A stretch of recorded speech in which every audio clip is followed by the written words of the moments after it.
अरविंद केजरीवाल की याचिका पर दिल्ली हाई कोर्ट ने आदेश सुरक्षित रखा, लेकिन क्या 2 दिन में केजरीवाल की सियासत और तबीयत दोनों बदल गई? अरविंद केजरीवाल जी का पिछले 12 दिन में 4.5 किलो वजन घट गया है। एक डायबिटीज का पेशेंट होते हुए इतने कम समय में इतना ज्यादा वजन घटना कई प्रकार की कॉम्प्लिकेशंस पैदा कर सकता है। आपने केजरीवाल की बीमारी और वजन घटने का आरोप लगाया तो तिहाड़ जेल प्रशासन ने इन आरोपों को सिरे से खारिज कर दिया। तिहाड़ जेल प्रशासन ने प्रेस रिलीज कर दावा किया कि 1 अप्रैल को केजरीवाल का वजन 65 किलो था। 3 अप्रैल को भी केजरीवाल का वजन 65 किलो है। इस पर आप नेता आतिशी ने नया बयान जारी किया। कहा, बात गिरफ्तारी के दिन से हो रही है। आम आदमी पार्टी की नेक्स्ट लाइन ऑफ लीडरशिप को भी गिरफ्तार करना पड़ेगा। मुझे, सौरभ भारद्वाज को, राघव चड्डा को, दुर्गेश पाठक को अब वो जेल में डालने का प्लान बना रहे हैं। अब आम आदमी पार्टी 7 अप्रैल को केजरीवाल के लिए उपवास रखने का ऐलान कर रही है और बीजेपी से केजरीवाल को जेल से बाहर लाने के लिए आपका नया स्टंट बता रही है। केजरीवाल को बाहर लाने की कोशिश की जा रही है तो वहीं संजय सिंह किसी भी वक्त जेल से बाहर आ सकते हैं। संजय सिंह को 2 अप्रैल को ही सुप्रीम कोर्ट से जमानत मिली थी। आज संजय सिंह की पत्नी ने राउज एवेन्यू कोर्ट में जमानत प्रक्रिया पूरी की। अनीता सिंह ने 2 लाख का जमानती बॉन्ड भरा। न्यायपालिका का बहुत आभार व्यक्त करते हैं कि उन्होंने संजय जी को राहत दी है और हमारे लिए खुशी तभी होगी वो जो मेरे 3 भाई अंदर हैं, अरविंद जी, मनीष जी, सत्येंद्र जैन जी, जब उनको भी न्यायिक हिरासत बेल दे देगी तो हम लोग सारा परिवार एक साथ मिल के तक अभी, क्योंकि मेरी खुशियाँ अधूरी है। कोर्ट ने संजय सिंह को सशर्त जमानत दी है। पहला ये कि वो जेल से बाहर आकर आबकारी नीति केस से जुड़ी कोई बयानबाजी नहीं करेंगे। दूसरा, अपना पासपोर्ट सरेंडर करेंगे। तीसरा, दिल्ली से बाहर जाने पर जांच एजेंसी को जानकारी देनी होगी। चौथा, संजय सिंह को अपना नंबर और लाइव लोकेशन शेयर करना होगा। मनी लॉन्ड्रिंग केस में संजय सिंह को 4 अक्टूबर 2023 को गिरफ्तार किया गया था। संजय सिंह पर शराब घोटाले में 2 करोड़ की रिश्वत का आरोप है। विजेंद्र सिंह ने अचानक बीजेपी ज्वाइन करने का फैसला किया, ऐसा नहीं, उन्होंने हिंट देने शुरू किए थे।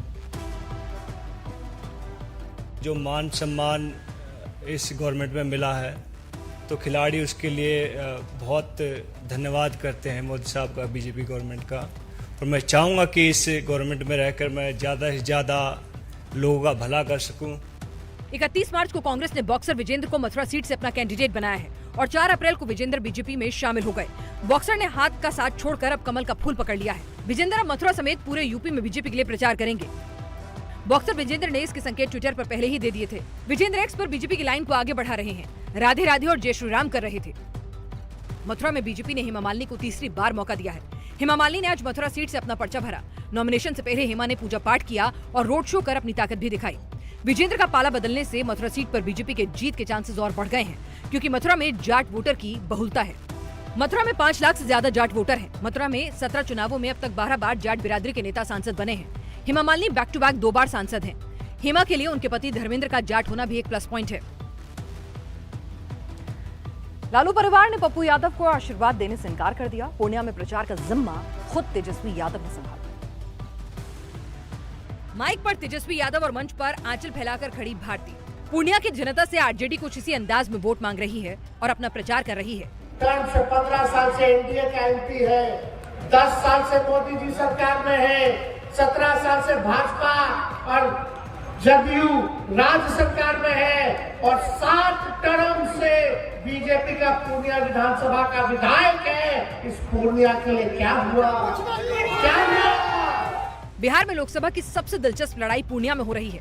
कहने को तो बिहार में इंडिया अलायंस एक साथ चुनाव लड़ रहा है, लेकिन पूर्णिया में इंडिया अलायंस के बीच ही घमासान छिड़ा हुआ है। पूर्णिया सीट से आरजेडी ने बीमा भारती को टिकट दिया है। ये सीट इंडिया अलायंस में आरजेडी के खाते में है, लेकिन कांग्रेस में शामिल हो चुके पप्पू यादव इस सीट से दावेदारी ठोक रहे हैं। एक सीट ने हम मांगा था और हमने यह कह दिया कि आपको कांग्रेस में यदि तकलीफ है तो मैं आपके साथ आ रहा हूँ, आप हमको पूर्णिया दे दो, बस। तब भी नहीं। बीमा भारती ने आज पूर्णिया सीट से अपना नॉमिनेशन भरा। पप्पू यादव 4 अप्रैल को अपना पर्चा दाखिल करेंगे। जेडीयू ने यहां संतोष कुमार कुशवाहा पर अपना दांव लगाया है। बारामती में जो पवार हारेगा उसका सियासी भविष्य मुश्किल में पड़ जाएगा। बारामती में शरद पवार ने ट्रम्प कार्ड खेल दिया।